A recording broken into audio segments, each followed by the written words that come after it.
Following the revelations of the bombings and plot to kill the sheriff, police arrested the entire upper echelon of the Rochester crime family.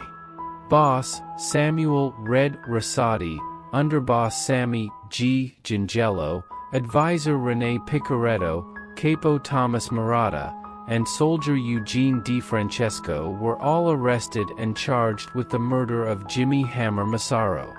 It wasn't just the leaders, however. Even members of the mafia's middle was apprehended and charged with crimes stemming from the revelations of the government witnesses.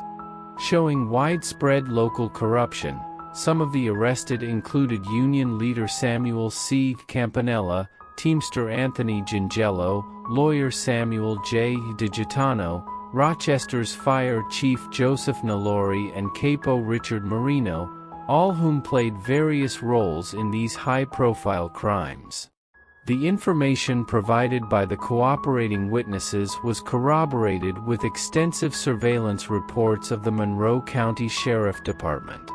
The case against the mobsters was strong, highly publicized, and revealed the inner workings of the mafia in Rochester. Famed lawyer F. Lee Bailey represented Gingello, while others hired prominent attorneys to defend them. The evidence presented by the prosecution was too damning, though, and in November 1976, resulted in convictions of almost all the original defendants. Rosati, Picarito, Gingello, and 3 others received lengthy prison sentences in January 1977. It was the first major success against the Rochester mob since Valenti's conviction and marked the first time anywhere in the nation that the leadership of an organized crime family were all convicted at the same time.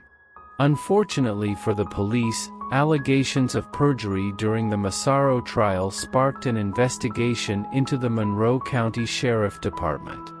One of the biggest mafia convictions in history would quickly turn into one of the biggest law enforcement scandals in the war on organized crime. Ultimately, it was determined that not only did police lie, but they were also guilty of entrapment and fabricating evidence presented in the trial that led to the convictions. When in January 1978, a sheriff department detective admitted to this in federal court, the convictions of Rosati and his confederates were immediately overturned. On February 1, Rochester Police Detective William "Backroom Bill" Mahoney, the disgraced official, was found guilty of not only fabricating evidence to take down the mafia, but also was uncovered later to be notorious for beating suspects in interrogation rooms and forcing them to sign false confessions. With the mobsters released from prison and back in power, police were back to square one. While in jail, acting boss Thomas Didio was instructed to keep business in the hands of associates and to take care of the families of the imprisoned mafia leaders. By all accounts, that didn't happen, and by the time Rosati returned home, tensions were fuming. Believing he would be easily controlled, appointing Didio would prove to be one of Rosati's most fatal missteps, as Thomas Didio now refused to step down as acting boss, which would fuel a bloody street war. In an attempt to strengthen his position, Didio reportedly sought the advice of Stanley Valenti, who in turn consulted his brother. Frank saw the split as an opportunity to regain his former power upon release from prison. Didio was advised that the Valentis were baying him.